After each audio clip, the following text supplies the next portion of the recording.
Mes salutations.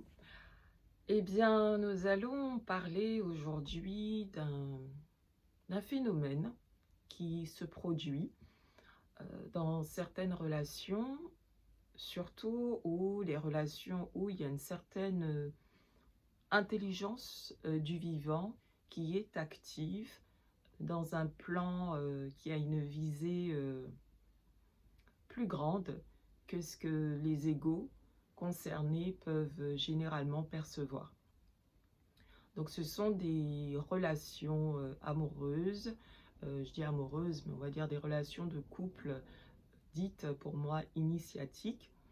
Et donc il se trouve que il peut y avoir là un jeu de confusion qui peut se produire lorsque ce couple qui vit cette initiation qui est là pour unifier, réharmoniser les polarités, donc le principe yin, le principe yang, les polarités féminines et masculines au travers de chacun des protagonistes dans la relation, dans un but d'émergence d'un amour réel, d'un amour conscient. Et il s'avère que dans cette interaction, ça va justement avec de possibles effondrements. Hein, je dis de possibles, mais on va pas faire de langue de bois, ça va avec de l'effondrement. Donc, et c'est important de distinguer l'effondrement dans la relation et l'effondrement de la relation. Voilà. Et dans ce processus initiatique qui passe par ce couple, qui a une visée là de vraiment rétablir, restituer un certain potentiel énergétique de base, c'est-à-dire par rapport à ce potentiel énergétique de départ qu'avait chacune de ces personnes avant l'incarnation et au moment de l'incarnation, et tout ce qui a été perdu comme énergie en amont de l'incarnation par des processus naturels nécessaires pour s'incarner, mais aussi par tout ce qui s'est produit dans la vie de ces deux personnes comme éléments de souffrance subis à chaque fois qu'il y a eu incompréhension de la loi de cause à effet par rapport à des souffrances vécues depuis la petite enfance.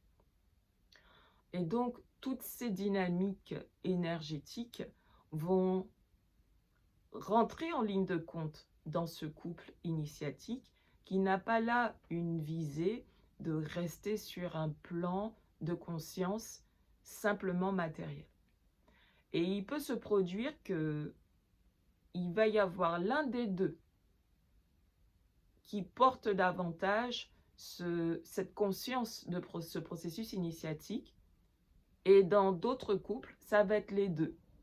Mais le plus souvent, ce que je perçois, c'est qu'il y en a avant tout un des deux qui va avoir plus la conscience de ce processus initiatique. Et donc, cette personne a du coup une plus grande responsabilité de bien, en tout cas de pouvoir décoder vibratoirement eh bien, les mouvements de la relation et donc les effondrements dans la relation, à ne pas confondre avec les effondrements de la relation. Et c'est très, très, très important parce que dans ce processus, on peut vivre du doute, on peut être amené à interpréter les comportements, les actes, les silences, ce qui est dit, ce qui est non dit par l'autre, et se voir aussi interférer dans sa psyché au niveau des pensées. Parce que qu'est-ce qui vient faire interférence à ce moment-là? Eh bien, c'est tout ce qu'on s'est dit, surtout tout ce qu'on a cru depuis l'enfance. Tout ce qu'on a cru à chaque fois justement que on n'a pas compris qu'il y avait une loi de cause à effet qui nous amenait à vivre certains événements dans un but donné. Et comme on n'en était pas conscient dans ces moments-là, eh bien, on se blâmait soi ou on blâmait l'autre, ce qui amenait par voie de conséquence des pertes d'énergie. Donc, l'idée aujourd'hui, c'est que ceux pour qui ce message est destiné et que ça peut faire un écho, une résonance avec ce qui est perçu à l'intérieur et ce qui est vécu dans la relation, on peut vivre une dissonance. En tout cas, celui qui est beaucoup plus conscient du processus peut ressentir une certaine dissonance entre ce qu'il perçoit de ce potentiel de la relation, ce qu'il perçoit de son potentiel intérieur à lui, ce qu'il perçoit du potentiel de l'autre aussi, et souffrir d'un décalage entre ce potentiel perçu et de ce qui se produit dans la relation.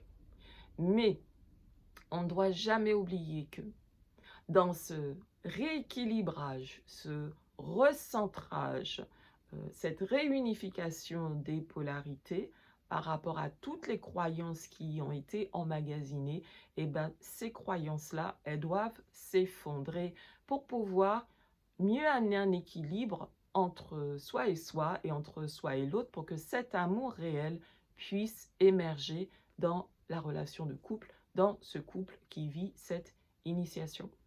Donc, l'émergence du coup de cet amour réel va amener des effondrements nécessaires par rapport aux croyances, par rapport aux habitudes, mais même si de toute façon tout ce qui est habitude, etc., ça part de nos croyances. D'accord? C'est le vecteur qui emmène une certaine confrontation intérieure dans notre psyché et par rapport à la psyché de l'autre qui aussi porte des croyances. Et donc c'est important de réaliser que ces croyances vont être des vecteurs qui vont amener justement des interférences dans la relation.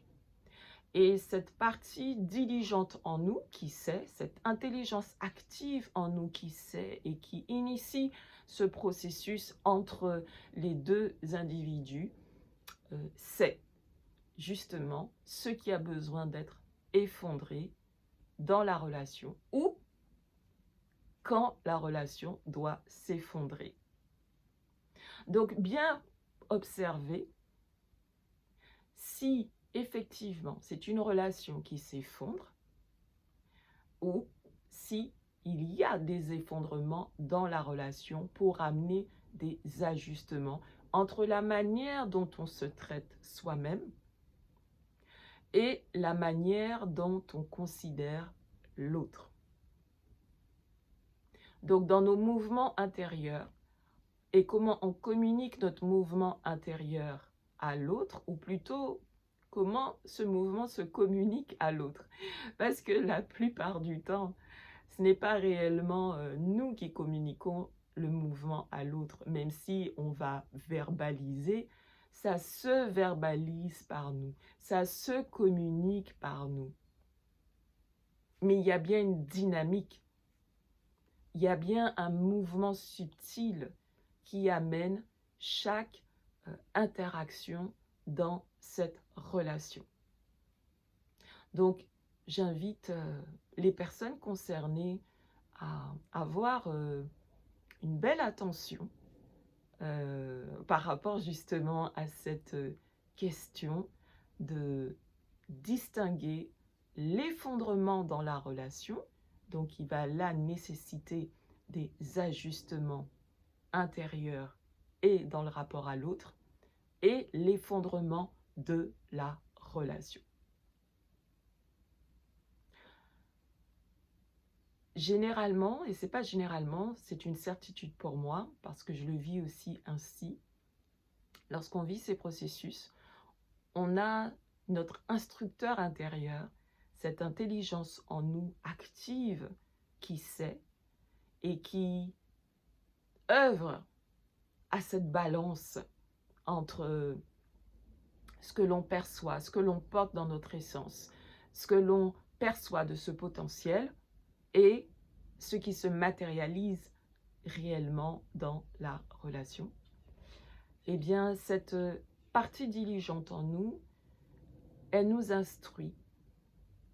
Et donc, c'est important aussi pour savoir distinguer si c'est un effondrement de la relation ou si c'est un effondrement dans la relation pour des ajustements, de bien vérifier nos états émotionnels et nos états d'émotivité.